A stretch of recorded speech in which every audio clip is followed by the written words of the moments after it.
access needs met. We've got a trusted ally by our side.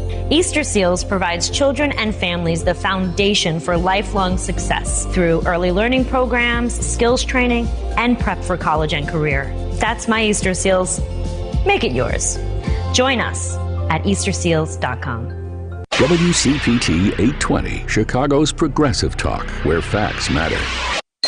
Welcome to Choose Views with Richard Chew. Get ready to dive into a world of insightful conversations and thought-provoking discussions. As progressives, our job is to have an all-inclusive, full-on assault with all of our players. A show that will focus on moving our political, social, economic, gender, and cultural conversation forward. And all of our players means all of our players. It's Choose Views. And now, here's your host, Richard Chew. Good Thursday morning, progressives. The day after Christmas. I'm not going to get in any trouble with Devin today for what I said on Monday, which was Monday was Christmas Eve, and I got the look. No, Mr. Chew, it is Festivus. Don't you remember?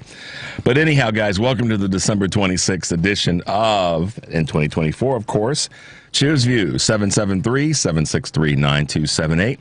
The phone lines will be open today. The text line will be open as well. Catch us on Facebook Live, TuneIn Radio, YouTube, Twitter stream, iHeartRadio, and of course, email me at richard@wcpt820.com. I will be reading a couple of emails this morning that you wonderful folks sent to me. And by all means, catch all of our shows by subscribing to our WCPT podcast on Apple Podcasts or Spotify. There you can get Choose Views, the short version and the long version. Joan Esposito, live, local, and progressive. Driving It Home with Patty Vasquez, The Big Picture with Edwin Eisendrath, Out Chicago, and all of our other wonderful programs and interviews. So check out our heartlandsignal.com digital platform and check out the good stuff there that you can share with your cohorts, as the younger folks say. Christmas Day came and went, as it always does, and we all make our effort.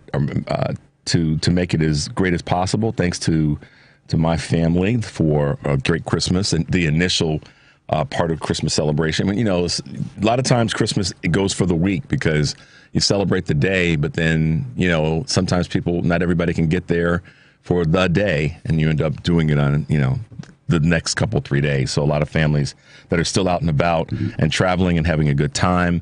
Guys, be safe out there, but enjoy yourselves, and that's what should happen the rest of this week. Enjoy the time if you can take it. If you've taken it off, then take it off and enjoy it, and make sure that you are hanging out with the folks that you care about. As I said, leading up to Christmas Day, but we had a pretty good Christmas, as I was saying to Devin, as did he. Nothing crazy, just nice and easy, laid back. Ate some food, and that is part of the celebration. So I'm hoping that you guys were able to do the same. And wherever you sit in terms of your faith or your spirituality or whatever your connection is, send some love out to the people out there who may not have that same blessing. And that's not a particular of a particular faith or religion that I say that. I just say that as a dude that cares. Send some love out to people who may not have had the same type of experience or care or surroundings on Christmas Day and in general. And, we have, I think one of our biggest responsibilities in life is to care for those who are quote unquote, the least among us, or those who have a lesser state. And that's not just financially, but in terms of their health, in terms of their access to things that make their lives better, to the people that are going to be supportive for them. We have to, as a society, do a better job of that. And I've always said, I've said this in the way that I can say it and be completely transparent and honest with you guys. If I were the guy that were to win, the stupid lottery, where is it now, $1 billion? If I were the guy that wins that, there's not much that I've wanted for in my adult life. So there's not a lot of craziness that I would do, but I would most certainly make a point of reaching out and supporting and trying to find ways to develop tools to care for people who have less than. That's what I would do. I don't need to, go out and buy a fleet of cars and a fleet of this and a fleet of that. But most definitely, I would do probably three things. I would really push our progressive message. One, I would definitely make sure to take care of people who are in need. Start right in, in your immediate community, but certainly in any communities, but build a system to make sure that people are taken care of in terms of our folks who are homeless or are struggling in that space. And scholarships for folks who want to go to college, and particularly those that are older that want to go back to college. A lot of times it's financial reason for folks who are, in their 40s, 50s, or beyond, even in their 60s. They don't want to. They've been in their career. They've been making, earning a good living, and then to take time away to go back to school would maybe interrupt that. So make sure that those three categories would be definitely well funded. And so that's what Richard would do with winning $1 billion in the lottery. I'd make sure that those three entities were funded and able to do good stuff and be able to enjoy this life that we're supposed to live in and enjoy. So there you go, a little bit of my thought process about those crazy lottery numbers. But the whole impetus of that was making sure that the people that are around you, whether you win the lottery or not, they know that they're cared for, and that those who don't have a system or that sort of familial infrastructure in place, if you see somebody out there, check on people. Where I come from with that. It's just important to me that we, through all this craziness that we're going through and about to go through with this new administration, I can get deep into the conversations around politics, about our social conversation, our economic conversation. But at the end of the day, it does come back to us connecting with each other and making sure that we're doing well, and that we're reaching out to the people who need the care. Sometimes you don't know, and granted, sometimes you don't know because people are proud and they don't want to let you know. But it doesn't. I believe that if you can pay attention to that, or to those that are out there, you may find that there's someone that's in need that you didn't know about. So just putting that out there, guys, on this December 26, 2024 edition of Choose Views. You get a little bit of everything with me. So appreciate that. And I also, as I said a couple days ago, my Christmas gift my gift that I've received from you guys has been to be able to do this show and to be able to provide you with whatever I'm providing you with. Hopefully it's content that you can use. And I know that there's always going to be a room for improvement and room for growth. So I will continue to do that and have fun with it and keep you guys smiling and making sure that you got a place to land that plane, because that's kind of what liberals do. And where does that come from, that language? Lawrence O'Donnell, I'm going to put my glasses on and read this. Excuse me. This says, Lawrence O'Donnell, what did liberals do? What do liberals do that was so offensive to the Republican Party? I'll tell you what they did. Liberals got women the right to vote. Liberals got African Americans the right to vote. Liberals created Social Security and lifted millions of elderly people out of poverty. Liberals ended segregation. Liberals passed the Civil Rights Act, the Voting Rights Act. Liberals created Medicare. Liberals passed the Clean Air Act and the Clean Water Act. What did conservatives do? They opposed liberals on every one of those things, every one. So when you try to hurl that label at my feet, liberal, quote, as if it were something to be ashamed of, something dirty, something to run away from, it won't work, because I will pick up the label and wear it as a badge of honor. That comes from Lawrence O'Donnell from MSNBC. And I saw that and I thought, you know what? Yeah, I can roll with those words. I think by and large that liberals have, progressive liberal Democrats have leaned into what Lawrence talks about, and kind of the foundation in my notes about, the Christmas spirit. And that should be how we live 365 days a year. We shouldn't just have it be, the celebration on one day. And I know a lot of you guys live that way right now, so I'm not beating anybody up. But that's how I see it.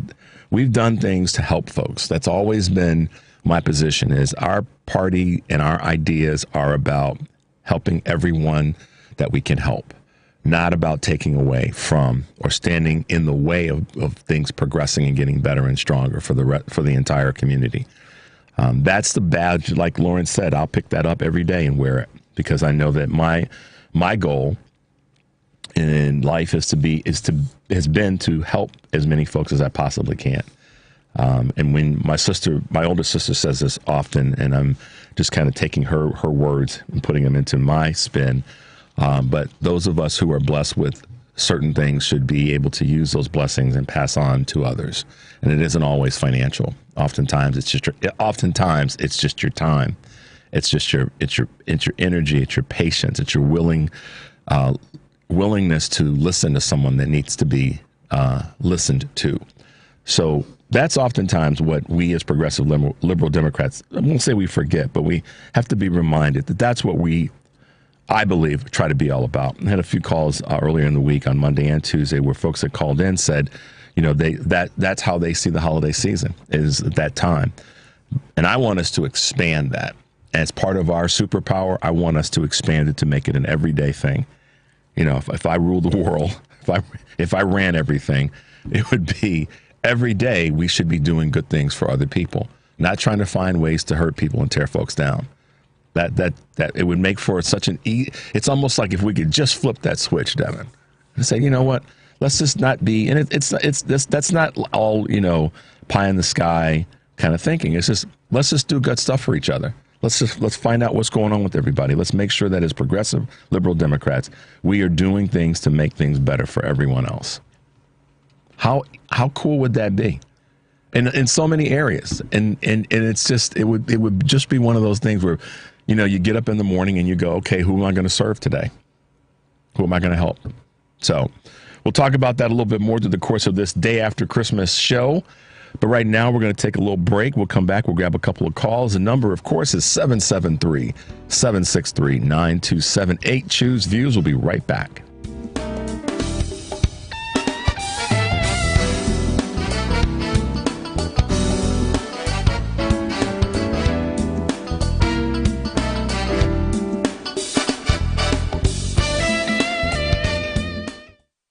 Economics professor at Smith College, Massachusetts, Andrew Zimbalist. When Chicago is approached, or Illinois is approached for new public funds to build yet another stadium, it shouldn't be, hey, this is going to be an economic boon for the city. It's not going to be. It should be, how much is it worth to us culturally to keep these teams here? The Sports Cubicle with Mike Mercado, Devin Tingle, Dan Marver, and Paul Shavari. Sunday nights, 9 p.m. on WCPT. This is WCPT 820, where facts matter. Good morning. You're waking up with Richard Chu. Good morning. Good morning. Good morning. We're live and ready to hear from you. Text or call us now at 773-763-9278. Same number. Simple as that. Let's get the conversation going on WCPT 820, Chicago's progressive talk. Hey guys, welcome back to Choose View, 773-763-9278. So last week and the week before, I asked a question, kind of a standing question over the 2 weeks, how you were going to navigate. And of course, New Year's is next Wednesday. Yes, thank you, Brain. New Year's is next Wednesday, but still in the holiday season, still working through and enjoying and doing all the things that we want to be able to do. But I asked the question: what will you do? How will you react and respond if and when someone in your, family, your cadre of friends and other folks says to you that thing, which is, yeah, I voted for Trump, or I didn't vote at all, or I voted third party.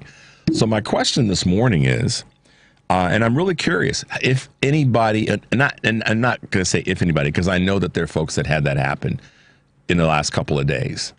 Folks arrived on Monday or Sunday, Tuesday, even Christmas morning.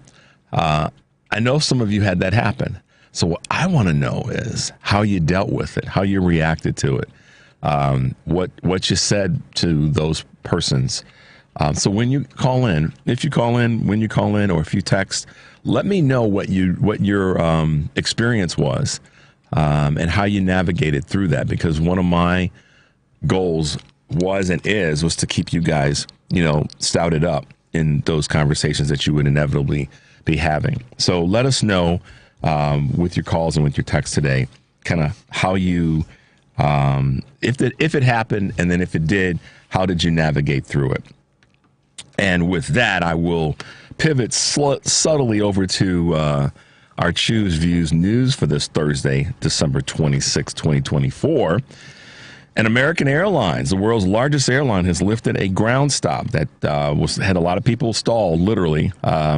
And of all of its flights that were stalled in the U.S. flights, one of the busiest travel days of the year, of course, being yesterday, said a technical vendor glitch, of course, wreaked havoc on many of its operations throughout the day on Tuesday, as thousands of passengers prepared to board planes the day before Christmas.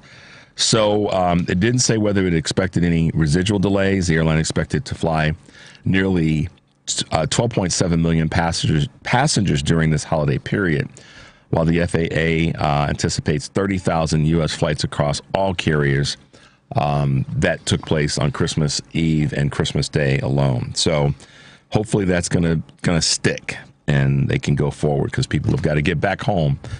Starbucks strike, as we talked about this on Monday and Tuesday, closed around 170 cafes nationwide on Christmas Eve, and the union, the workers' union, Starbucks Workers United, aimed at disrupting operations at nearly 300 locations. The 5-day work stoppage affected Starbucks locations in major cities including Boston, New York, and Philadelphia, with more than 5,000 workers participating, according to the union. It's the largest strike to date. It's largest strike to this date. The strike started Friday last week after pay negotiations hit an impasse. A Starbucks spokesperson said the chain offers average pay of more than $18 per hour, the best in its class benefits. So let's see where that ends up. Middle class slashes holiday spending. Americans are cutting back and have cut back on holiday gifts this year as inflation continues to take a toll. Now, those making $40,000 to $100,000 a year say they expect to spend this holiday season, 20% less than they did last year. Some of those numbers are still not totally in, even as wealthier families spend about 6% more for an all-time high of $1,578 in terms of their holiday season spending. At the same time, holiday spending overall is expected to break records, rising as much as $989 billion, according to one survey. So certain parts of our income stratas are spending less, while certain parts of the income strata are spending more, but collectively there's more being spent across the board. Netflix goes all in on Squid Game. I didn't even know about this until I read the article. The fictional life or death competition of Squid Game is continuing through the end of the day today when its second season launches on Netflix. And no matter who lives or dies, the streaming giant is positioning itself to be the ultimate winner through splashy global promotional campaigns and brand collaborations. But Netflix is also hoping to extend the Squid Game phenomena in order to turbocharge its gaming business, which is small compared with its streaming reach, according to the Hollywood Reporter. Squid Game Unleashed is a collaboration of Netflix Entertainment and Gaming Wings, and it includes in-game rewards for fans who binge watch new episodes. Devin, did you know anything about that? You did? Okay. All right, a little bit. All right, cool. I don't want to feel completely out in the desert on that, so Devin just threw me a lifeline. U.S. Steel deal referred for review. In other words, a high-level government review board was deadlocked on the national security risk of a nearly $15 billion planned deal for Japan's Nippon Steel to purchase U.S. Steel, handing the decision to President Joe Biden. Biden, who came out against the deal in March, has just over 2 weeks to reach a final decision, per the White House. The White House has previously said the once iconic U.S. Steel company should be domestically owned and run. Companies have suggested they would seek legal challenge to any refusal. And that's going to be a big deal, to use Joe's words. Banks are suing the Fed over the stress test they are requiring now. Major banks, including J.P. Morgan Chase, Citigroup, and Goldman Sachs, along with business groups, are suing the Fed over its annual stress test, according to CNBC. Led by the Bank Policy Institute, they support the test, but argue the process lacks clarity and leads to, quote, restrictions on bank capital. The Fed's annual stress test requires banks to maintain sufficient capital reserves for potential loan losses and determines the limits on the share repurchases and dividends. Complicated, but not. Very simple. Have enough money in reserves. It's that simple. That's one of the reasons that we had the problems in 2007, 8, and 9. While the Fed plans to review and improve the process, including seeking public feedback in 2025, the banks remain concerned the changes may not address their issues. Well, their issues are really simple. Make sure you have enough reserves and that you're monitoring your loans. It's not complicated. So the banks have got to they don't have to figure that out. They have to acknowledge the fact that without these stress tests, that they can put, bank customers in jeopardy because they don't have the reserves there. And we could have a 7, 8, and 9 all over again. In any event, I'll stay on point. Lego defies the toy industry slowdown. Check this one out. It's been a tough year unless you're the toy maker Lego. The Danish purveyor of colorful plastic bricks posted a 13% increase in revenue for the first 6 months of the year, while industry-wide sales are on pace to decline for the second year in a row. Lego has leaned into licensing of popular franchises like Star Wars and Harry Potter, expanded into the film and video game business, and broadened its audience, which includes adults. Lego has been driving for nothing but growth, according to one analyst. I kind of like Lego. At least I did back in the day. It was always fun. And then certainly when you have nieces and nephews and grandnieces and nephews, it gives them something to do. So there you go, guys. A few Choose Views news this morning to kind of let you know what's happening in and around the world that we live in and some of the things that we all have to deal with. And we'll be making some additional, some changes a little bit to Choose Views news in 2025. But we're not there yet, but we'll see. You guys will see when we get there. Let's go to our good friend, Devin, our good friend Kurt in Akron, Ohio. Good morning and Merry post-Christmas to you, Kurt. Merry post-Christmas to you, Richard, and Merry post-Christmas to Karen and Kurt as well. There you go. My co-workers in the dedicated caller realm. That's right. Hey, Kurt, I got to ask you a question. So on Monday, how hard did you laugh when I said that today, Monday, December 23rd, is Christmas Eve, and then I told you guys about how Devin looked at me when he was like, "No, Richard, it's Festivus." Well, my dad used to use Christmas Eve as an excuse when we were kids for all my mom and dad and the 3 kids to actually open presents from all 5 of us. So I knew exactly what you were talking about with Christmas Eve. There you go. How you doing, my man? We're holding up. My dad got a gut punch on Monday when he found out that his best friend since he was a kid unexpectedly died of a massive stroke 2 days before Christmas. And it was 2 days before this guy's 72nd birthday. Wow. And, my dad's really taking it hard because, it was his best friend. And this is a guy who actually went above and beyond in their friendship. Yeah. The best example I can give, folks, is 9/11. If you remember, George W. had grounded all the commercial flights after the attack. Yep. And my sister, Tracy, was expected to get married on September 15th, 2001. So that night, my dad had spoken to my grandmother, and it was decided that my dad did not have time to go from Northeast Ohio to Southwest Iowa to pick her up and get back in time for the rehearsal dinner on Friday the 14th. So she was going to call my sister and say that she wasn't going to be coming to the wedding. So about an hour later, my dad's friend Jim, who just passed away on Monday, who happened to live in the same town as my grandmother in Iowa, called my father and said, "So, how is Nora getting to Tracy's wedding on Saturday?" And my dad explained it, and he said, "No." He said she should not be missing her only granddaughter's wedding. He said, "You call your mom back, and you tell her that if she wants to, we're leaving at 6:30 in the morning. If she wants to join us, we'll drive her to the wedding." So she did end up making it to my sister's wedding. How about that? But what kind friend. of a friend would actually volunteer to drive your friend's 87-year-old half senile mother halfway across the country? Yeah, I know what you mean, man. That's why I say so many times, Kurt, that local starts local, even in our relationships with our friends and those around us, is making sure that the people close to us are taken care of, and that we look in on people. And so, sorry for the loss of your dad's good friend.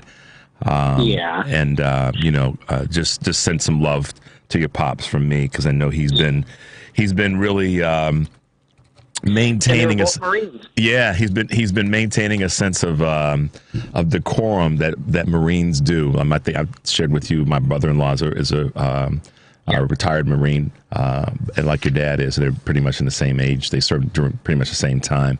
So kudos to your pops. You also asked about the $1 billion. Oh, yeah. Yes. Okay. Oh, and then I have a couple things real quick. The $1 billion thing, I would buy my local Kent Akron live and local talk radio station, WNIR, and make it all liberal and syndicate Richard Chew in the morning. Okay. And then as far as the Trumpy garbage that was going on Christmas, my mother-in-law got Melania's book, and she got J.D. Vance's book from my brother-in-law and his son for Christmas. And my mother-in-law didn't vote because she says, I'm not going to be around in 4 years. Well, whatever. But anyway, all I did is I just shook my head, because I thought I'm outnumbered at least 2-8 here in this situation, because my wife and I both voted against Trump. But I thought, I'm just going to shake my head and make it look like I'm not even paying attention. So I kind of quietly texted my sister-in-law from Maine, who's over in California with her in-laws, and said, oh my gosh, your mom just got Melania's book and J.D. Vance's book, and I think she's turning Trumpy. And she goes, oh my gosh, how disgusting. Is she getting dementia? Oh, gosh. Well, that's why I've said sometimes you have to, not sometimes, we always have to measure what our responses are going to be to things.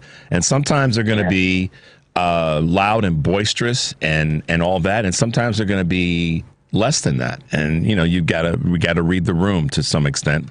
When you're outnumbered, you don't want to really get too boisterous unless you can really hold your own. And you also have to plot. You have to plot your, for lack of better words, and your father would know this as a Marine. You have to plot your exit strategy when you're outnumbered. You have to be willing to say, okay, I'm still going to win, because the win, it literally is getting to the next destination, whatever that might be, safely. So if it may mean slowing down and letting it be what it's going to be, and then finding your moments where you're going to dive in and make your point. So I get it. Hence when he had trouble with a neighbor kid stealing his mailbox 30 years ago.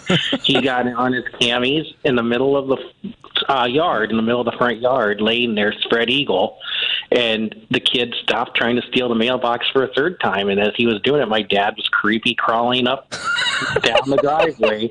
And as this kid's shaking the mailbox trying to get it off, my dad taps him on the shoulder, and the kid used a little swear word and ran off. My dad got him. But the funny thing was, he stole the door off the mailbox the first time, and he went to a neighbor kid and said, I got the door off their mailbox. And the other neighbor kid says, you don't want to mess with him. He's a Marine. He served in Vietnam. He's crazy. He's got an M16, and he'll kill you.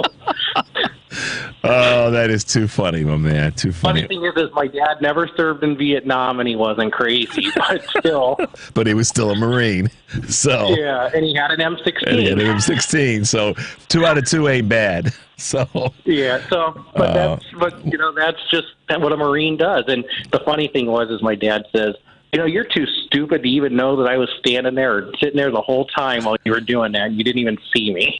And then he goes, where were you hiding? He goes, you're never going to know. And then the dad asked. So then the dad asked my dad, where were you hiding? And my dad explained it to him and everything. But he says, yeah, you're just too stupid to even see that I was actually there. Oh, Kurt. Well, I'm glad you guys are. I'm glad you guys are well. Go ahead. Yeah, but as my dad would say, the sins of his past are catching up with him. Well, I think that he's earned a little bit of favor. So having been a good dad, having been a good uncle and a grandpa and all the things that he's been able to do. So husband. Are you and a good husband? Yeah, I can't leave that out as well. So thanks for the share, my man. You can't really slouch on that. No, we don't want to get in trouble with mom. We can't let that happen. So I got to take a quick break, good fellow. But I'm glad you're well. Very well. And Merry Christmas, and I'll talk to you next week or sometime. All right, Kurt. Thanks for everything, man. Be well. Talk to you soon. Thank you. Thank you. Bye now. All right, let's take a quick one, Devin. 773, guys, 763-9278. Choose Views. We'll be right back. This is an important announcement for anyone who wants health insurance, even if you missed the deadline. Right now, you can get the health insurance you and your family need from top insurance providers, even if you have pre-existing conditions or no insurance at all. The Plus Benefits Health Insurance toll-free number has been extended to help anyone who wants health insurance coverage now, or if you need a better plan or a lower price. Call Plus Benefits Health Insurance now at 800-378-1388. The call is 100% free and the help is real. Call 800-378-1388. That's 800-378-1388. You're listening to WCPT 820. Here's the latest Chicago weather update. From the Weatherology Weather Center, I'm meteorologist Jay Barnsley. As we head into today, we're looking at a chance for patchy drizzle in the afternoon under cloudy skies with a high near 47, with southeast winds around 5 to 10 miles per hour. As we head into tonight, the chance for patchy drizzle will continue through the overnight under mostly cloudy skies with a low around 42. Southeast winds will stick around 5 to 10 miles per hour. Friday, rain showers are likely under cloudy skies with a high near 50. That's your latest Chicago weather update. Right now, it's 43 degrees.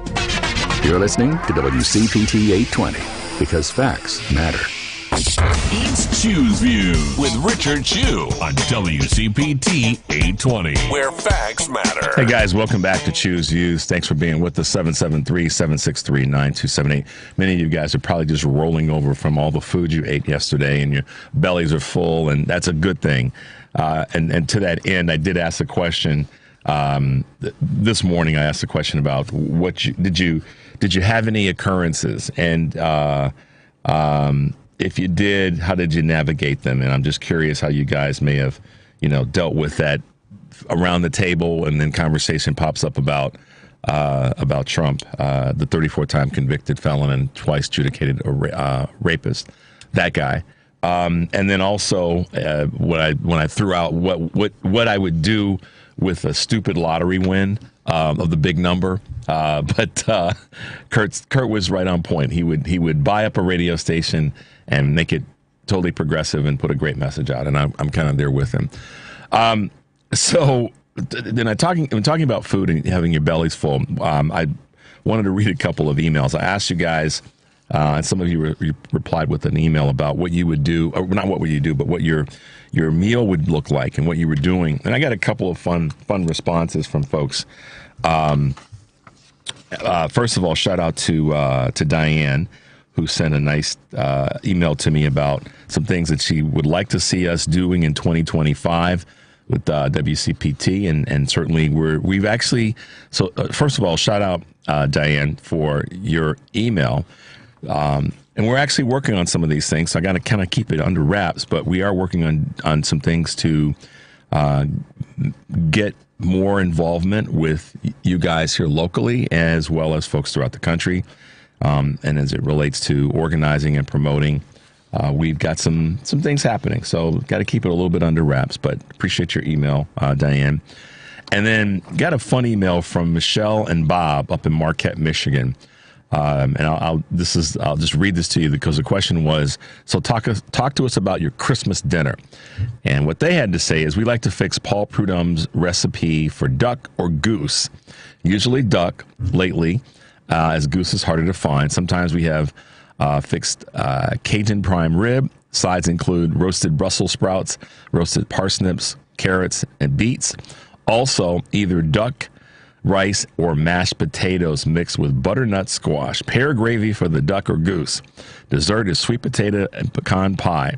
And eggnog pie, one of her mother's favorite recipes. Yeah, it does sound pretty yummy. So I wanted to read that to you guys because I saw this and I was like, yeah, the Cajun prime rib sounds pretty yummy as well. So shout outs to you guys who sent me an email about what you that would be like if we had a contest of the favorite, or had a contest for the best Christmas meal. That certainly from Michelle and Bob would be high on the list. But thanks, guys, for that email, and appreciate you participating in my little questions. So let me know what happened, if anything, and how you dealt with it. If you got any commentary that you want to share with us about the folks that you engaged with during Christmas dinner in the past couple of days and past couple of nights. A little bit of not so much of a pivot, but to go back to something that we were talking about earlier. Excuse me. In terms of how you're reaching out to people and who you're connecting with. One of the great things about what we are able to do here at WCPT, as I've said this so many times, is that it gives, hopefully, you guys a reminder that you've got power too. And it's not just those of us who have the shows or that are doing podcasts or doing any form of communication to the masses. You've got power too, and it's a day-to-day thing. Sometimes, as Kurt said, you got to look at the numbers and you got to read the room. But that doesn't mean that your voice isn't to be heard. And so that's what I want to continue to encourage all of you guys anywhere in the country to do, is to make sure that you know your voice is strong. And it's going to be even more important that you do this as we go forward. We've got a clip that Devin and I put together that I want you guys to hear that speaks to that very thing about, we can't give up. We're not going to give up. We may get, we're going to have some hurdles, but And more importantly than just having hurdles, we're going to have some obstacles. So I don't want to downplay it. I don't want anybody to yell at me and say, "Hey, Richard, you're sugarcoating this." I'm not sugarcoating it. It's going to be some difficult, what. But we can't give up. We're not allowed to check out. And that's why I want you guys to hear this clip that Devin and I put together. Millions of people voted for authoritarianism, corruption, grift, oppression, division, hatred. I'm going to try to remember them, but I'm also going to remember the tens of millions that resisted. And I refuse to do what MAGA culture wants me to do, give up and let them operate unchecked and uncriticized. They want us to check out, right? Because if we check out, then Nation A becomes Nation A and B. Standing against the threat is the only hope we've got of somehow salvaging what the United States was supposed to be. The agents of harm must be confronted by the advocates for humanity. And even if this country self-destructs all around us, we can hold our heads up and say that we never gave up, we never stopped fighting, we never surrendered our values, our humanity. We can say proudly that our conscience is clean. Let's work together to make sure historians also remember that. Yeah, so the reason that this clip really touched me and is a certain level of import is this is coming from, regular folks. And oftentimes we forget that the power isn't just with the folks that are elected officials, whether it's Mayor Johnson, whether it's any of our county officials or our city older women and men here in Chicago, or if it's any of our state officials in terms of House and Senate state legislatures or governors and all the rest. It's individuals that are recognizing that they're not going to lay down. They're not going to see. They're not going to check out. That doesn't mean, that does not mean that you cannot heal and you cannot get recharged. And you should. And once you recharge, the recharging should allow you to be able to do, as the gentleman said, and that's reconnect and not be checked out. And I think that as I continue to go forward with this show, I'm going to continue to remind you guys with my own words, but also with the words of others who have realized the power that they have and that they're not going to be the ones to check out. I played this clip for you guys a week or so after the election, and we call it Highly Vibey. And it's a woman who, it's about an 8-9 minute conversation. Don't worry, Devin, I'm not going to put you on the spot like that. Time to go digging. Yeah, no, we're not going to do that today. We're going to save it for the New Year, save it for New Year's Eve show. But it's a clip that I want to play for you guys next week as my little end of year send off as to how we want to come back ready to fight and come out fighting and not checking out. Recharging, most definitely, but definitely not checking out. And so we'll get that to you guys in its entirety, because I think it's highly motivational and highly informative in terms of what she's taking from this election and how she's going to make sure she goes forward. I've had a number of people that have asked me for, I had probably over 50 people that asked me for the clip. So clearly that clip has meaning, and clearly it's one that people want to have in their repertoire of things to share with folks, if nothing other than to share it with themselves or to replay it for themselves.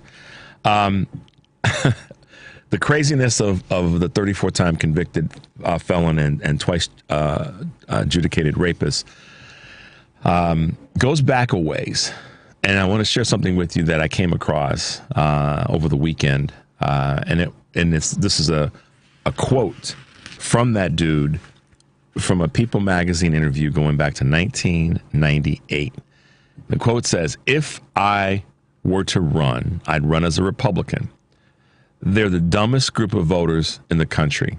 They believe anything on Fox News. I could lie and they'd still eat it up. I bet my numbers would be terrific."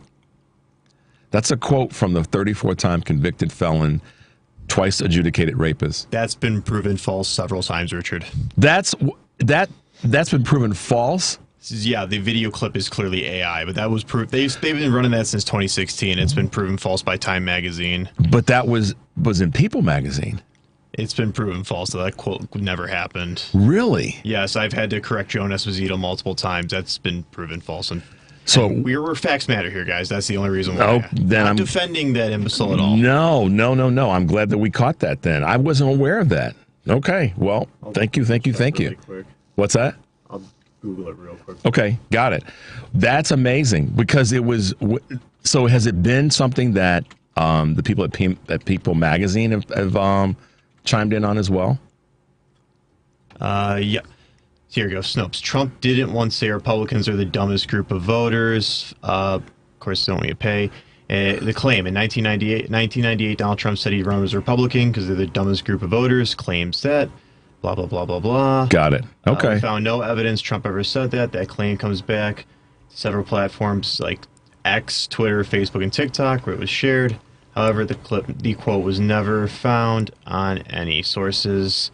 We've continued to cover the former president. This is how old this article is. But no real video evidence is around. Found. Wow. Well, I'm glad we got that cleared up. Sorry, No, I'm glad we got that cleared up, because it's clearly something that they've put together and it was wrong. So thanks for the cleanup on aisle 7 there. Wow. Well, that's why, and I'm glad that Devin helped us clean that up real quickly. Parts of the concern around AI are troubling for so many people, because you can assemble something like that and not have the actual data that was used. So I'm glad we cleaned that up, Devin. Thank you. With that being said, let's go to a quick break. 773-763-9278. Choose Use will be right back.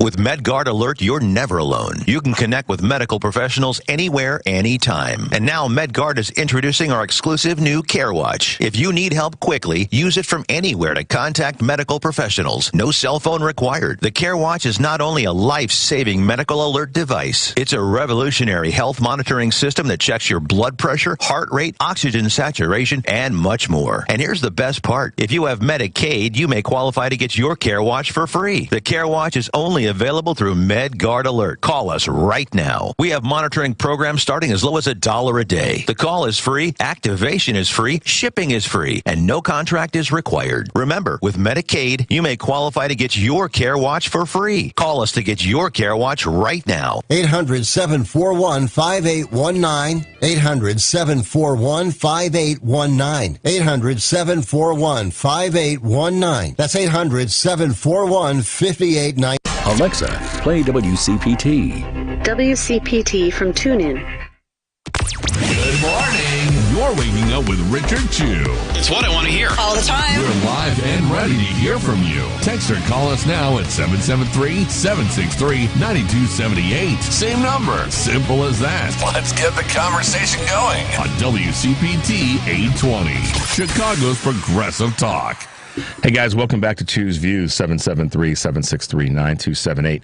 So as we're talking about the media and how they get certain things wrong, and we every now and again can get some information that we've got to clean up on aisle 7.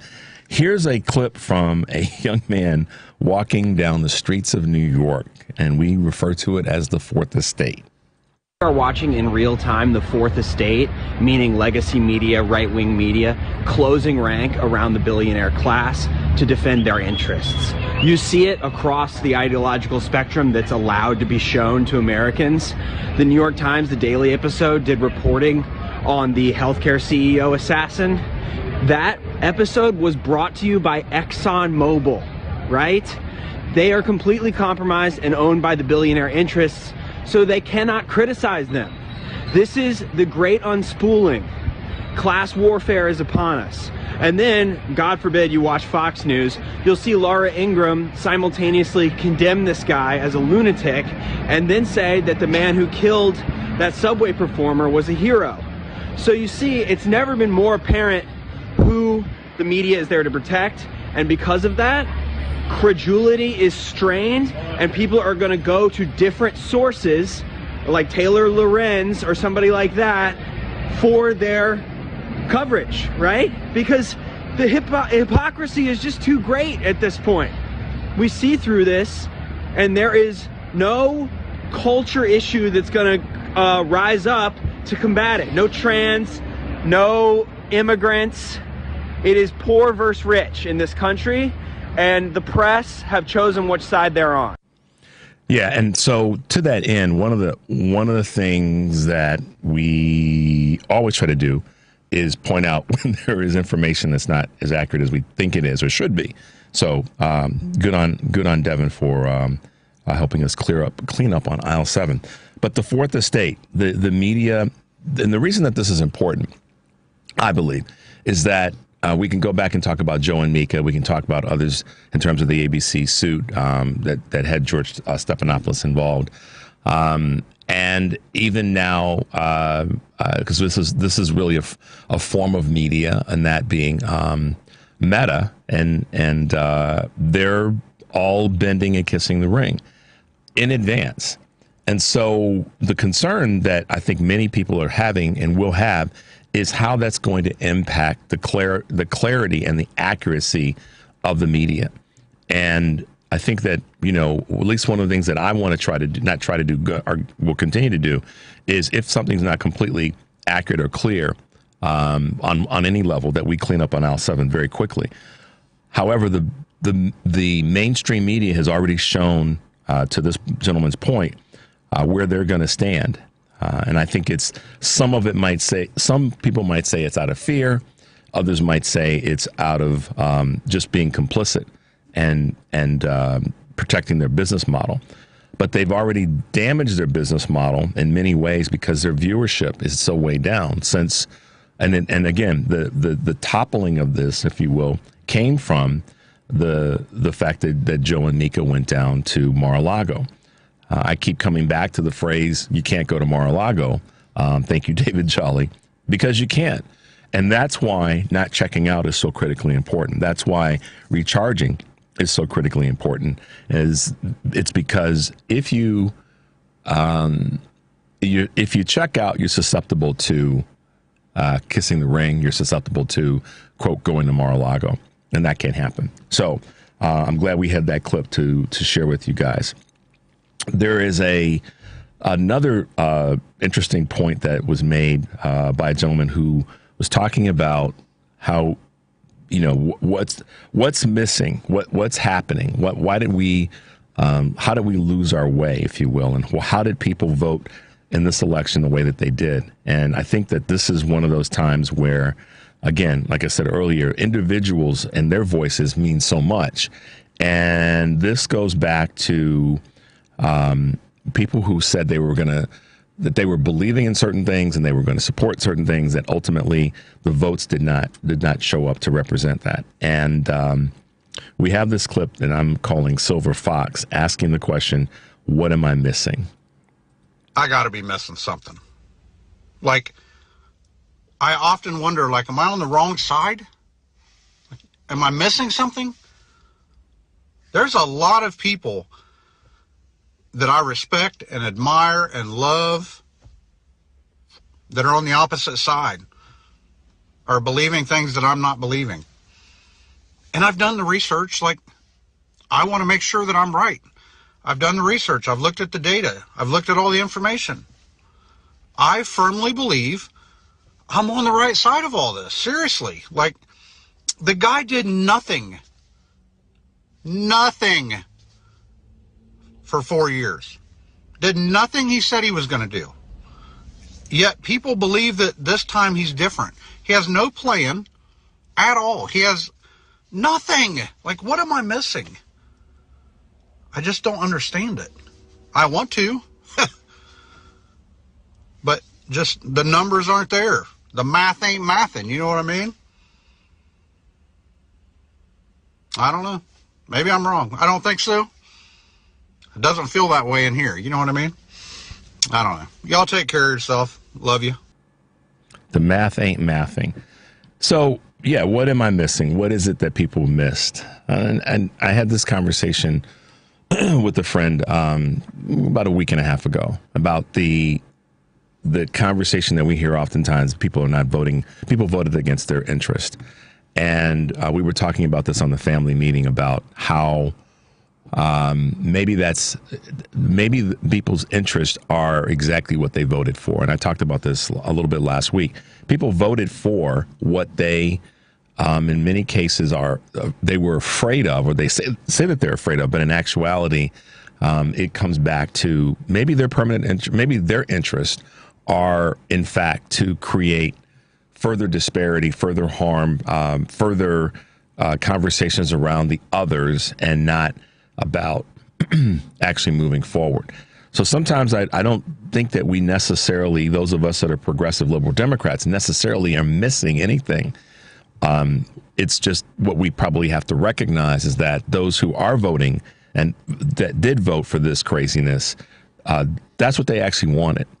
And the willful ignorance that I've talked about and the stubborn arrogance that I've talked about reigns true. It's not necessarily that people voted against their interest. They voted for making sure that others don't have the opportunity to move forward. And that, to me, is a different vote than voting against your interest. That's a vote that says I'm voting to protect my little, fiefdom, my little mental fiefdom, if nothing else, so that I don't have to worry about the others being competitive with me or the others having what I have. And that may be, depending on which, economic, group we're talking about, that could be folks that are very wealthy. That could be folks that are, wealthy. That could be folks that are middle income, middle class, if you will, and all the other groups. That mindset, I think, is as much of a driving force as any conversation around inflation or the price of eggs or the price of gas and all the rest. The southern border, the conversation around inflation, it was purely because people who are in any of those economic classes or levels want to hold on to that which they perceive as theirs. And by doing that, because here's the thing, because the groups of people who are not your white American voters, so any group that's not that, so to save a little bit of time, in some cases voted that way because they themselves don't want to see other members of their own community aspire to what they have, as I call it, pulling up the ladder. But the largest voting bloc in America, and that voted for Trump in this election and voted for Republicans in this election, I believe voted for keeping their status in place so that they don't have to deal with those that are not like them. We're going to talk about this a little bit more in the second hour, but we're going to take a quick break. Of course, the number is 773-763-9278. Choose Views. We'll be right back. This is a WCPT 820 Heartland Signal News Minute. I see this as it's how many billionaires can pick the pockets of how many ordinary working Americans. That's Senator Elizabeth Warren, Democrat of Massachusetts, speaking recently on MSNBC about the Republican agenda that Donald Trump and his GOP allies in the Senate and the House are planning to enact when they take control of the government in January. The somebody who will get rich whispers in Donald Trump's ear. And that's the problem we've got all around. Billionaires whispering in Donald Trump's ear, saying things that just maybe are going to help those billionaires get even richer. That's how this one is shaping up. You know, Republicans have always been about helping the rich get richer, but this is like on steroids, rich getting richer. For WCPT 820 and Heartland Signal, I'm Andy Miles. Struggling with high cloud hosting costs and endless management headaches with your Microsoft Azure or AWS environment? Contact AmericanEagle.com for an assessment and see how they can save you time and money. This is AP News. I'm Rita Foley. As millions of us travel for the holidays, the weather may not cooperate in some places. The Weather Service says storms will continue to batter the Northwest into the weekend. Gusty winds, high surf, rain, and heavy mountain snow. And parts of Texas into Louisiana will see heavy rain and strong thunderstorms today. It was one of modern history's worst natural disasters, a brutal Indian Ocean tsunami that hit 20 years ago, killing so many people. And today, survivors are remembering. In Indonesia's Banda Aceh province, hundreds of people gathered to pray at a mosque, remembering the massive Indian Ocean tsunami that was triggered by a 9.1 magnitude earthquake. Some 230,000 people across a dozen countries were killed. Even though 20 years have passed, the survivors are still grieving their loved ones, lost to the giant wave. I'm Donna Water. A gruesome discovery in the wheel well of a United Airlines plane that landed in Maui. The body was found in the wheel well of one of the main landing gears on Flight 202, which arrived at the airport from Chicago on Tuesday. United Airlines said the wheel well of the Boeing 787-10 was only accessible from the outside of the aircraft, and it was unclear how or when the person accessed it. I'm Shelley Adler. New AP poll, about 2/3 of American adults say they have recently felt the need to limit media consumption about politics and government because of overload. Overnight, an Israeli strike killed 5 Palestinian journalists outside a hospital in the Gaza Strip, says the health ministry. The Israeli military says it had targeted a group of militants. This is AP News.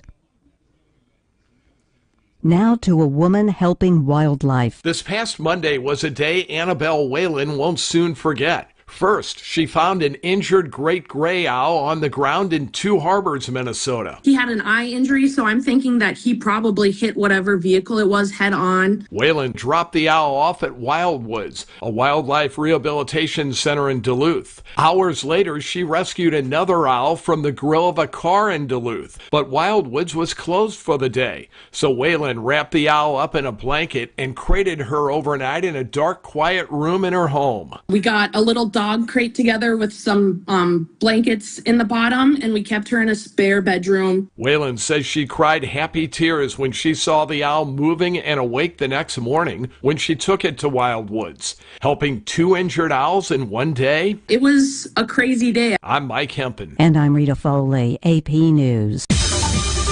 This is 820 AM, WCPT Willow Springs, and streaming worldwide at WCPT820.com. We are Chicago's progressive talk, where facts matter. Now, your WCPT 820 weather update. From the Weatherology Weather Center, I'm meteorologist Jay Barnes-Slick.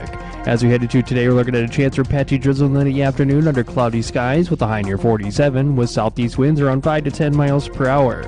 As we head into tonight, the chance for patchy drizzle will continue through the overnight under mostly cloudy skies with a low around 42. Southeast winds will stick around 5 to 10 miles per hour. Friday, rain showers are likely under cloudy skies with a high near 50. That's your latest Chicago weather update. Right now, it's 43 degrees. Make this season even brighter by lighting up every drive with the unrivaled performance of a new Porsche from the Porsche Exchange in Highland Park. Stop in today to test drive the latest models, including a new 2025 Porsche Cayenne. And right now, lease a new 2025 Macan Electric for $999 a month for 39 months. Visit the Porsche Exchange in Highland Park or PorscheExchange.com. $8,609 due at signing. Excludes tax, title, license, and dock fee. No security deposit required. Expires 1/2/25. Chicago's progressive talk, WCPT 820, where facts matter. Welcome to Choose Views with Richard Chew. Get ready to dive into a world of insightful conversations and thought-provoking discussions. As progressives, our job is to have an all-inclusive, full-on assault with all of our players. A show that will focus on moving our political, social, economic, gender, and cultural conversation forward. And all of our players means all of our players. It's Choose Views. And now, here's your host, Richard Chew. Hey guys, welcome back to Choose Views, 773-763-9278. If you make your way over to our Heartland Signal digital platform at heartlandsignal.com, you'll be able to find some of the quotes that are there and some of the items that we have on Heartland Signal on X. And they range from farewell speeches from Representative Jerry Carl in California, in Alabama, I should say, and some of the nasty nicknames that they had for some of his former staff. Also, Wisconsin Senate President Mary Felskowski says we don't have a gap in Wisconsin in terms of their covering of Medicaid in the state of Wisconsin. And let's see what else. Ron Johnson says that hundreds of thousands of people probably lost their lives because why? They didn't have access to hydroxychloroquine, ivermectin, saying that that would have having access to that would have slowed down the impacts of COVID, which is scientifically and medically inaccurate. And a few other really good Heartland Signal on X items that you guys can grab and share. And I got an interesting text. Thank you, Nancy, that says, let's see, thank you, Richard and WCPT, for fact-checking, even if it appears to benefit progressive. If Fox News fact-checked the misinformation, alternate facts, and bold-faced lies, Kamala Harris would be president. It's so important that Democrats and progressives be the party of truth, and that is true. So thank you, Nancy, for that that text this morning. And keeping it real is what we do. Cleaning up on aisle 7. Got a mop bucket and a mop to make sure that we keep it right for you guys and keep it moving forward. See, I've always made at least I believe I've always tried to say, you make a mistake, you acknowledge it, and then you move forward from it as best you can. And when we have information that isn't accurate, then we got to deal with that real time as best. And that's what I talk about. And that's why I try to stand in that void. If it's not accurate, then if someone's out there telling you that or spewing something that's willfully, there's things that happen that are accidents or not quite the full information that we need on something. We want to clean those up quickly because that way we keep our message strong and moving forward. And as Nancy says, of the party of truth. That's a little different from people who are willfully spewing garbage and that knowingly are saying things that are not correct or not accurate or even in the ballpark. There's miles between one and the other. And so, whenever there's an occasion, whenever there's something happens that's not accurate, that we don't have all the information on, the cleanest and the easiest thing to do is to say, hey, we got to get that one right. So appreciate your text, Nancy. How many people do you guys know in your world right now are, I guess you could say, working in an environment, working hard in an environment that is, from an economic standpoint, hard to live in? In other words, they work in a community that's doesn't represent the income of the people that are the folks that work there. They represent the income of people who may visit there, that are vacationing there. And the reason I wanted to introduce this and talk about this is that I was watching a report. There's a long version and there's one that we can briefly play this morning. And after this clip, I want to come back and talk about something that is it's highly in the conversation of how people end up voting and where the gap is when it comes to this conversation about Republicans versus Democrats, and the everyday working man and woman. We have this brief clip about income disparity in of all places, Jackson Hole, Wyoming. So Devin and I put this together, and we're going to let you guys kind of get a quick hear of this one. In Jackson Hole, Wyoming's Shangri-La in the Tetons, you need silly money to be taken seriously. John Smaley's a construction supervisor in Jackson. Like so many workers here, he can only afford to live on the other side of these mountains, priced out of Jackson Hole's new Gilded Age. Vacationing one-percenters competing for a second home or a fourth. The billionaires are buying out the millionaires. For most people here, real estate prices are wildly unaffordable. This county's median income is $108,000 a year, but the average listing price of a single-family home is more than $7 million. A lot of these stores, your average working person, this is not for us. This is beyond gentrification. This is super gentrification. Driving home the inequality, John Smaley's hour-long commute over this mountain pass to his house in Driggs, Idaho. Last month, that pass collapsed, 80 feet of it gone. A landslide impassable for 3 weeks, further separating the two worlds. If you're looking at the American dream or whatever, like if you work hard enough, you can have what you want, but you can't. It's not just gone for now, it's gone forever. It's gone forever. It hurts our community when we don't have the people that are working here, living here. So that's the question that I asked at the beginning of that, or prior to playing that clip, is people working in an environment where they can't live because of the cost of living in that area. Okay. Wyoming resoundingly voted for who? They didn't vote for the person that is and said that they recognize the problem and that they want to legitimately fix it. They voted for the person who has in his first 4 years in office, or his prior 4 years in office, didn't do anything to fix the problem in Wyoming. Okay?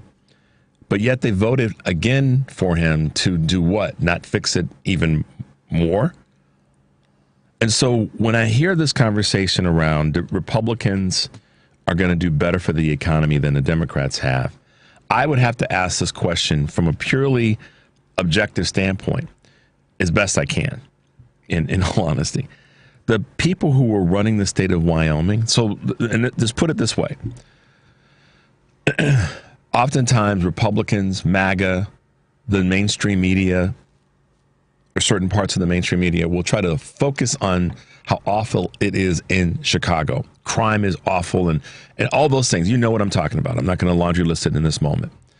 And how bad it is. Okay?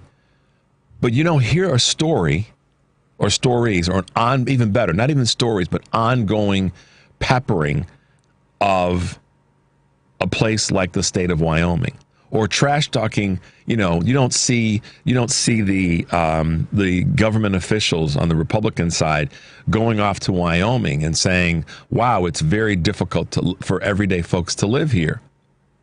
But that state's run by Republicans. So by comparison, think about this. You hear this garbage talk from Republicans and MAGA and the mainstream media in many cases about how awful it is in the state of Illinois and in Chicago and the greater Chicagoland area. But what you don't hear is that same ire directed toward a state like Wyoming, where there are people who can't afford to live. The gentleman that was talked about in this piece has to drive over an hour into the state of Idaho to actually live because he can't afford to live in this area of Wyoming because of the uber amount of wealth and overinflated cost of living and further real estate prices.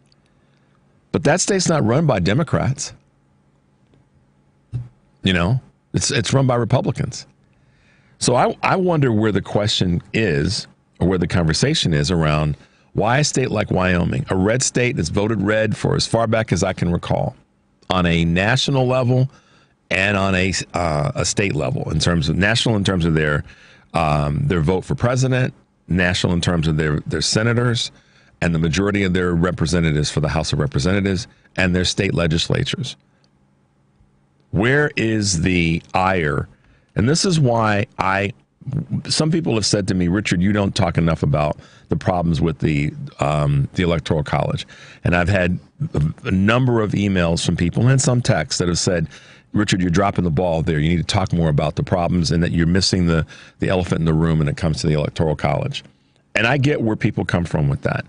And I appreciate when you guys send me, hey, Richard, talk about this, or let's get into that, or maybe you should spend a little bit more time over here. I get it. And I try to chart like the things that I receive from you and then say, how am I going to deal with that going forward? And that's part of my responsibility to you.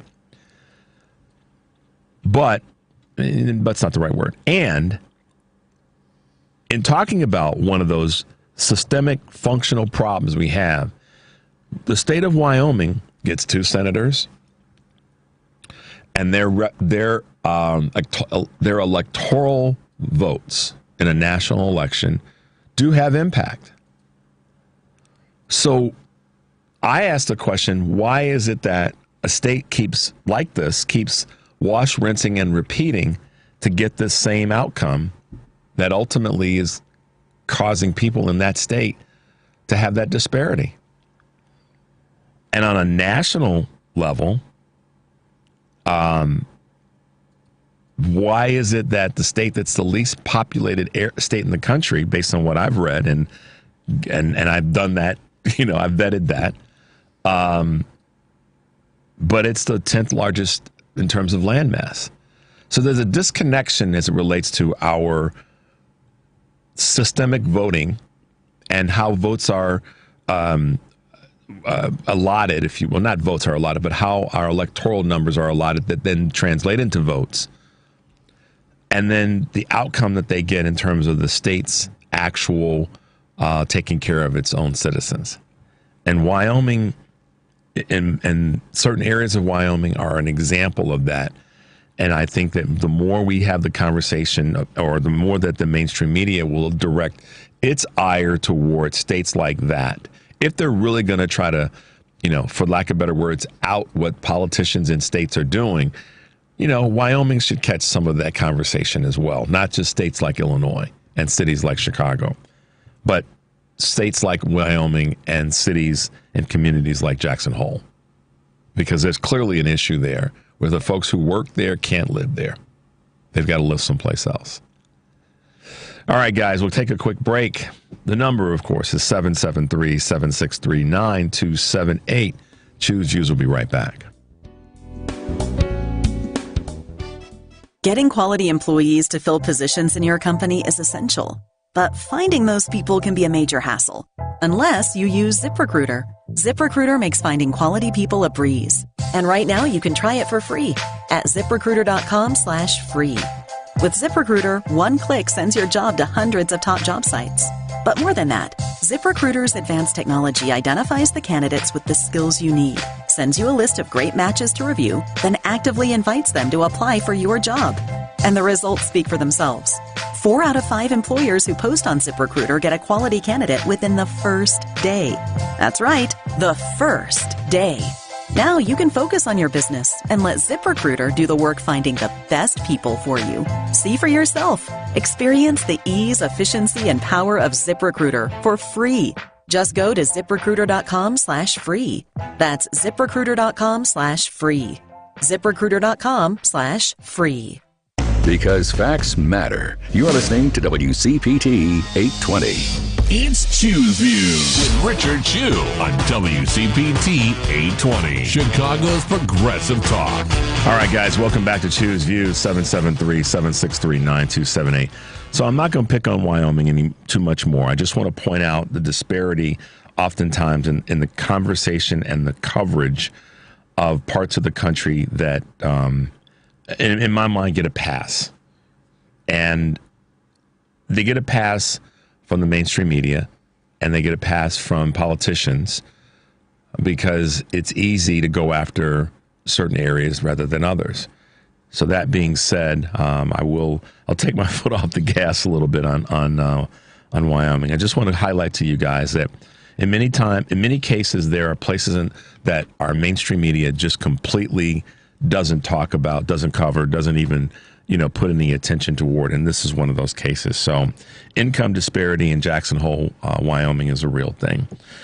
All right, guys, I will pivot a little bit, and in the sense that we're going to pick up another topic, and or at least not a topic, but some shout outs to folks that have reached out to me the last day or so on socials. Angela, Richard, Franziska, Chuck, Jen, Jessica, let's see, David O, Nebitz, Betty Rubble. That's probably a play on Betty Rubble. And so thanks to you guys and Jenny, thanks to you guys for sending me various bits of information and hellos on social media. Always nice to know that folks are out there saying hi. I haven't heard from you guys yet. Did anything happen? Did anybody, completely vomit up their I voted for Trump, or I voted third party, or I didn't vote at all during Christmas, or your Christmas dinner, or Christmas Eve, or Christmas Eve? Did you guys have any of those incidents come your way? I'm curious. So, give us a holler here so we can talk about that and how you dealt with it, if you had to deal with it at all. Because I do want to, I am curious to find out about that. 45, now 47. That's my other way of getting around using his name. Because sometimes it's a mouthful to say 34-time convicted felon, twice adjudicated rapist. That's the truth. We know that's for real. I'll find ways of getting around that as best I can. And because I've had a number of people say, don't even say his name. Don't even say his name. Don't even give him any credibility by mentioning his name. So I'll do my best to not do that. All right. Now, this is that person has been taunting our neighbors. Kind of started with Mexico, then decided to, direct some craziness toward Canada. And even decided to, say that, he wants to buy Greenland. I guess he thinks that because he's, is this so-called real estate savant, that he's just going to acquire land and property. I want you guys to send emails to that person's communication folks, letting them know that it's an insult to say what he's saying about Canada. It starts with us, guys. This goes back to what I said earlier. I want you guys to send emails to him. Please do that. Send text messages, however you can communicate with that person and his people to say, stop making those disrespectful comments about Canada being our 51st state. Let him know and let his people know that that's beyond inappropriate, that it's insulting to us as a country to have this dude making those kinds of statements. Sorry about the ruffling of the papers. But do that. That's how you can start to have an impact. And if nothing else, not just be frustrated and throwing something at the table. Send it at the TV. Apologize for that. And then, after taunting Panama about, reclaiming the Panama Canal, he does go forward and makes a selection for the ambassador to that country. But in each case, whether it was Mexico and the new president there, or if it was Canada, or if it's been Panama. In each case, the leaders of those countries have said, essentially, bring it on. Whether it be tariffs or trying to reclaim territory or not reclaim, let me back up. Trying to claim territory. Thank you, Devin. Devin was shaking his head. No. Claiming territory, tariffs, or anything that would be viewed as an unfriendly partner in the way in which he's presenting that to these countries. It's just, I appreciate that those leaders have stepped up and said, no, here's what you're going to cause, and here's what you're going to end up doing by furthering these kinds of conversations. And I'm glad to see that those three leaders of those three countries that are our neighbors, direct and indirect neighbors, have said, no, we're not going to let that happen. I believe, as I said last week, that there are going to be a lot of people that are going to push back, and they're going to be world leaders that are going to push back. Yeah, right now they're probably, playing a little bit of footsie to see what, they're probably trying to test the waters.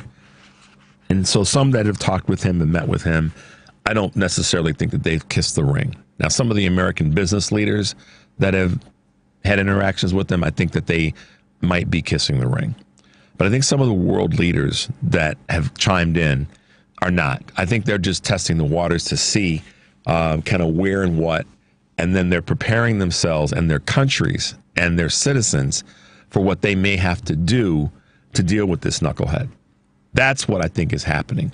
And I'm hoping, fingers crossed, that that's what the president of Mexico, that Trudeau has been doing, and the leader of Panama and their ways of coming out are trying to focus on that they just got to see what they're up against.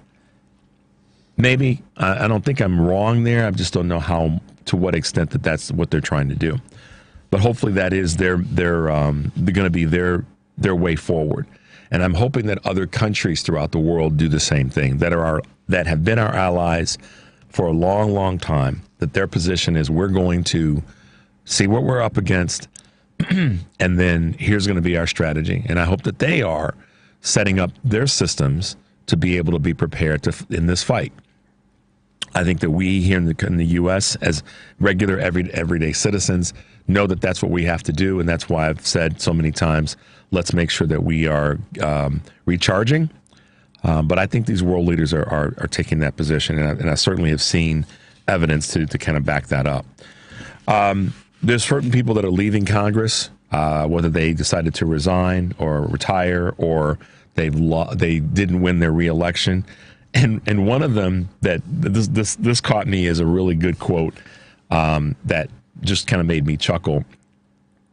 And the outgoing Representative Cori Bush was talking about in an interview how she was asked if there were some things that she would have done differently in terms of what she could have done different or better in her time in Congress, and how progressives should respond going forward. And she said, and this is what caught my eye about this, is it's a phrase that I've used every now and again, and I've certainly used it here and even on the family meeting with Eric Grant. But here's a statement. She said, quote, "I probably could have flipped over a few more tables." So to that end, former Representative Cori Bush, I'm with you on that. And because she says, this is also part of the interview that she did, that more progressives should be willing to, in their response to the results of 2024, be willing to flip over a few more tables. There you go. How many times have you heard me say that? Be prepared to flip over some tables. And maybe some people might think that's a little bit too literal to say that. And as I've, sort of said, the sledgehammer comment that I use about bringing a sledgehammer is with your words, not literally bringing a sledgehammer to an encounter, but bring a sledgehammer of words or a toolkit of words.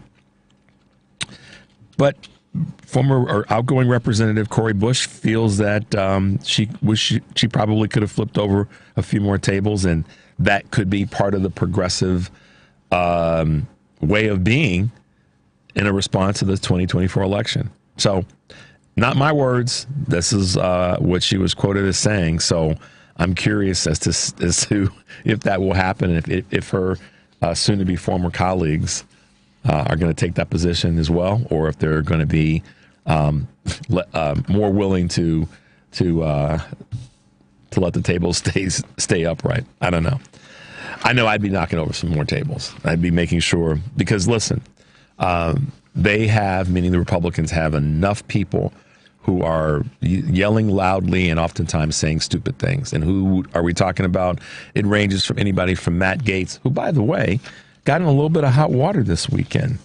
But Matt Gaetz, Lauren Boebert, and Marjorie Greene, that's just a short list, that they're knocking over some tables with their words. So, Representatives Raskin and Representatives Swalwell and others, keep knocking over those tables. I think that not literally, but in terms of your political discourse, to let people know that you're there for the fight. I've heard the phrase, the label given to them as alpha liberals. No, that's not the one I would use. I would just say folks that are standing up for what they believe in. And we need to, that needs to be vocal and verbalized more and more. So kudos to outgoing Representative Cori Bush for saying that I probably could have flipped over a few more tables. How about that? Not a bad way to go to this break. Guys, the number is 773-763-9278. Choose Views. We'll be right back. If you're living with dry age-related macular degeneration or dry AMD, you may be at risk for developing geographic atrophy or GA. GA can be unpredictable and progress rapidly, leading to irreversible vision loss. Now there's something you can do to slow it down and get it going slower. Izervay is proven to slow GA progression. Izervay gets GA going slower. Izervay or avacincaptad pagel is a prescription eye injection used to treat GA. Don't take it if you have an infection or active swelling in or around your eye. Izervay can cause eye infection, retinal detachment, or increased risk of wet AMD. Izervay may temporarily increase eye pressure. Your vision may be impaired after an eye injection or exam. Don't delay. Ask your doctor about Izervay today. Izervay gets GA going slower. Visit Izervay.com. That's IZERVAY.com. Paid for by Astellas Pharma. You're listening to WCPT 820. Here's the latest Chicago weather update. From the Weatherology Weather Center, I'm meteorologist Jay Barnes-Slegg. As we head into today, we're looking at a chance for patchy drizzle in the afternoon under cloudy skies with a high near 47, with southeast winds around 5 to 10 miles per hour. As we head into tonight, the chance for patchy drizzle will continue through the overnight under mostly cloudy skies with a low around 42. Southeast winds will stick around 5 to 10 miles per hour. Friday, rain showers are likely under cloudy skies with a high near 50. That's your latest Chicago weather update. Right now, it's 43 degrees. Hey Google, play WCPT. Streaming Chicago's progressive talk from TuneIn. Welcome to Choose Views with Richard Chew. Get ready to dive into a world of insightful conversations and thought-provoking discussions. As progressives, our job is to have an all-inclusive, full-on assault with all of our players. A show that will focus on moving our political, social, economic, gender, and cultural conversation forward. And all of our players means all of our players. It's Choose Views. And now, here's your host, Richard Chew. Hey guys, filling in for Richard Chew today? Filling in for Richard Chew today is Richard Chew. What can I tell you guys? Our bellies are full of food from Christmas dinners and all the rest. So every now and again we hit the wrong button. But and then we correct it. So thanks for your comments and compliments on correcting and fact checking ourselves in real time. Guys, I appreciate that. Listen, it's I was sent this. This is pretty cool. As I said earlier, referring to him as a 34-time convicted felon, and twice adjudicated rapist is a mouthful. So sometimes a shorter version of that guy, 45 and 47, is a way to go. But it was sent to me that I could refer to him as, or call him 34XCF. That's not bad. I have to remember that 34XCF will be the way, part of the way forward in referring to you guys know who. 34XCF, not bad. Anyhow, there's people that are saying that these cuts that 34XCF and his people want to implement, Muskrat and Vivek want to implement, are, we've heard this by so many folks this last month, since the election month in a couple of weeks, are going to impact the people on the right. And as I said earlier, they voted for trying to make sure that others don't have things and that others are kept from this and others are kept from that. But not me. I as a good Republican, I as a good Christian, I'm not going to be impacted by it, but those people will be. As if to say that, you're not 1 or 2 degrees of separation from somebody in your family. And let's go to the folks in Wyoming as an example that are impacted by the vote that they just dropped in this national election. They're, what are your senators doing for you that is going to benefit you, that, some of Trump's policies may indirectly or directly impact you in a negative way. But you're the smartest people in the room. You know more than everybody else. You're smarter than us. And your vote to fool yourself into these things is actually going to end up hurting you. We've heard that conversation. We're going to hear that over and over and over again. I was caught by the conversation around some of the firefighters in New York who are now ticked off, but they voted for the 34XCF. But now they're upset. And there's other groups. But ultimately, I think Robert Reich has it well stated. And Devin and I put together this clip that kind of highlights this conversation.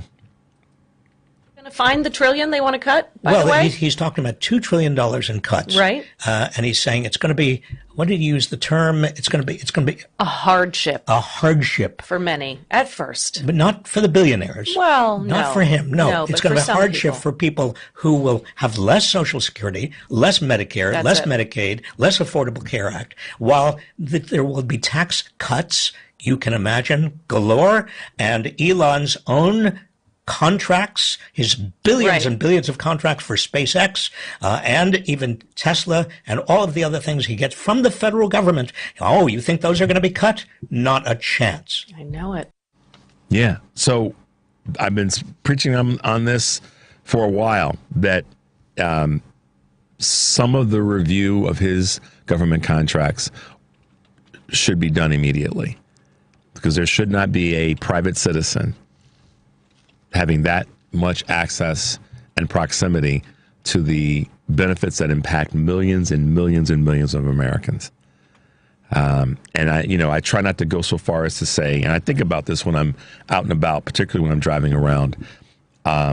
If you're a progressive, and this may sting a little bit, but I'm sure there's people who have thought this that I'm about to say, and maybe you don't have the venue to say it, but you do.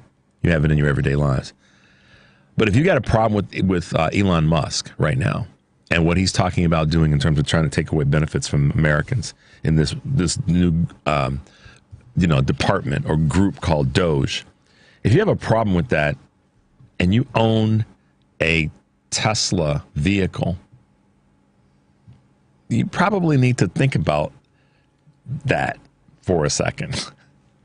And, maybe you bought the vehicle before Elon showed his real colors. I get that.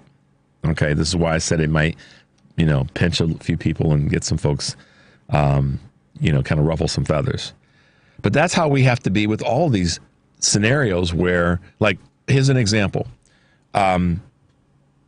We need to look at the history of Vivek Ramaswamy and his business interest. We need to look at the same thing with Peter Thiel.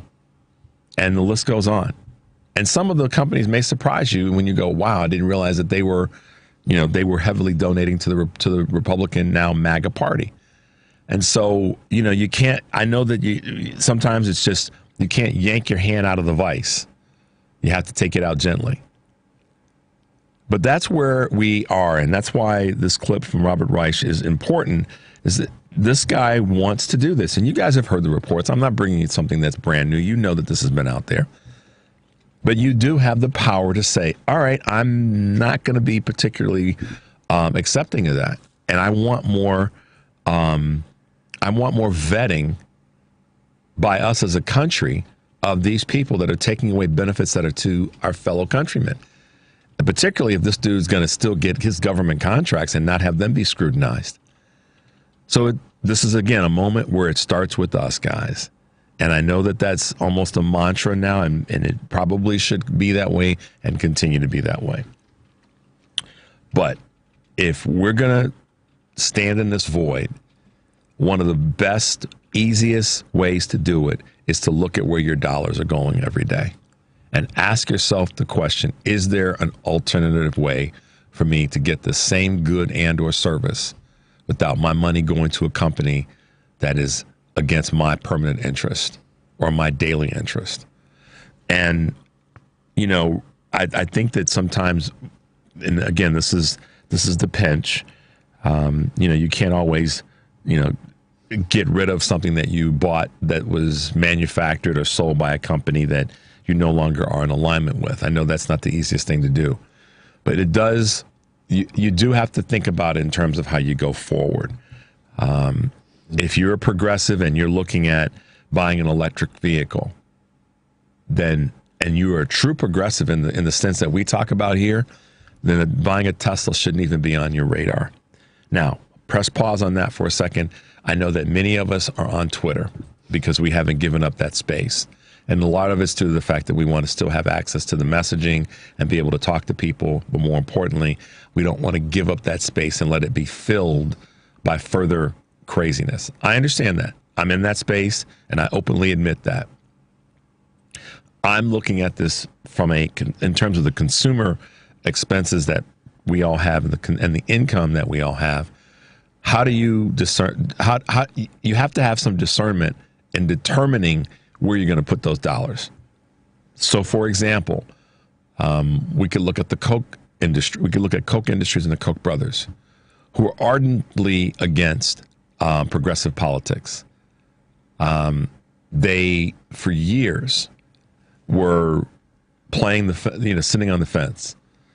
And as time has gone by, and Tom Hartman's been a great, great, great champion in this space, and others, in terms of talking about what that company has done and where they had their fingers in so many different things. I got an email from, I think it was Jennifer D, and maybe someone else as well, that literally said, I didn't know how much, and if I'm wrong about, there were a couple people, so kudos to all of you guys, that pointed out how they didn't realize how much the Coke Industries and the Coke family was into so many different companies and so many different products that we buy and use every day. And that's the kind of thing I'm talking about. They want to make these cuts, but to get where they've gotten to, they receive benefits from our federal government and in many cases our state governments to be able to prop up their businesses. So our response has to be something where we decide that we're not going to allow them to have free reign anymore with certain products that they sell.